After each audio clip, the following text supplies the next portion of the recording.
রক্ষী বাহিনী নামের একটা রাক্ষস বাহিনী তৈরি করে বহু মায়ের বুক খালি করা হয়েছে। বহুদলীয় গণতন্ত্রকে খতম করে একদলীয় বাকশাল কায়েম করা হয়েছে।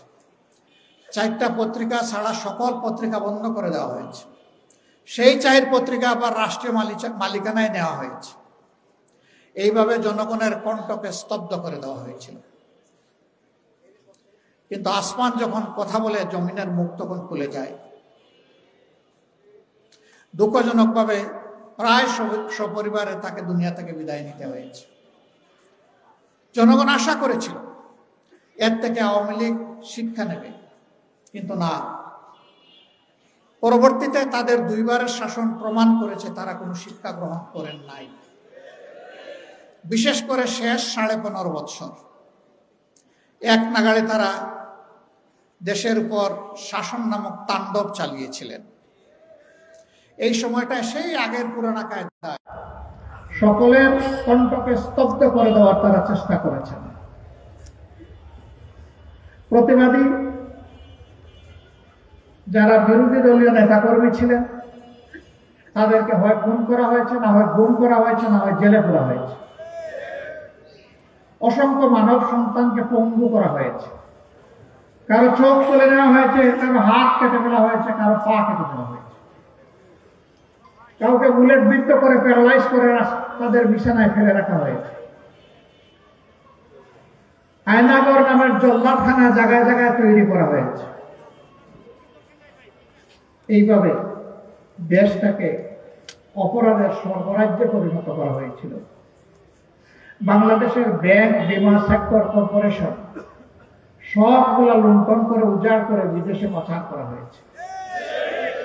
এমনকি বাংলাদেশ ব্যাংকের সেন্ট্রাল ব্যাংক, কেন্দ্রীয় ব্যাংকের রিজার্ভ মানি পর্যন্ত ডাকাতি করা হয়েছে।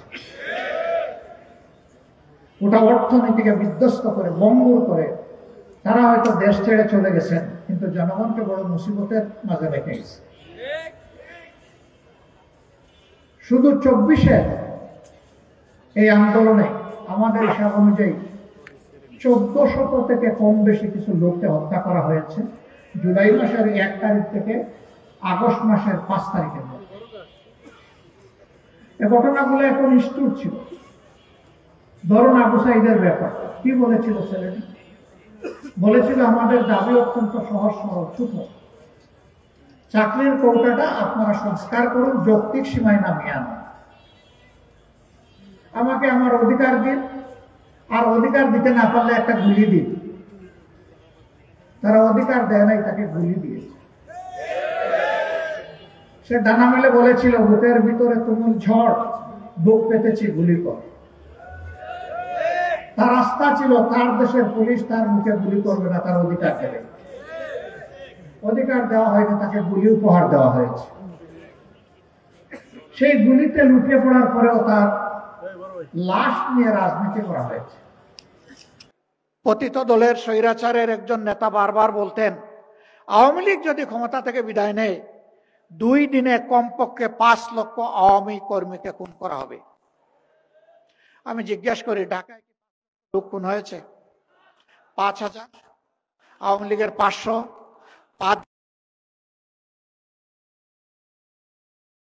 দরদ দায় না থাকতে পারে, কিন্তু আমাদের দায় এবং দরদ আছে। আমরা দেশকেও ভালোবাসি, মানুষকেও ভালোবাসি। আওয়ামী লীগের মধ্যে যারা চিঠি করেছে, অপরাধ করেছে, অবশ্যই আমরা বিশ্বাস করি তারা আসবে, তাদেরকে আসতে হবে। কিন্তু তাই বলে সবাই আইনের প্রয়োগ করার অধিকার রাখে না। আইন প্রয়োগ করবে আইন প্রয়োগকারী সংস্থা, বিচার বিভাগ তার দায়িত্ব পালন করবে। গতকাল একটা মামলার রায় হয়েছে। আমরা মনে করি এর মধ্য দিয়ে মজলুমানের কান্না কিছু হলেও থামবে ইনশাআল্লাহ। স্বজনহারা পরিবারগুলো সাময়িক কিছু সান্ত্বনা পাবে। তবে আমরা মনে করি এই বিচারের মানদণ্ডেই উত্তীর্ণ হয়েছে, কারণ বিচার ছিল স্পষ্ট, খুলাসা, লাইভে এই বিচার সম্প্রচার করা হয়েছে। এটা কোনো গোপন বিচার ছিল না। এখন ন্যায় বিচারের দাবি হচ্ছে বিচারের রায় কার্যকর হওয়া। আমরা সরকার এবং বিচার বিভাগের প্রতি আহ্বান জানাব যে আপনার তার উপযুক্ত পদক্ষেপ গ্রহণ করুন। দেশবাসী আপনাদের সাথে আছে, দেশবাসী আপনাদের সাথে থাকবে।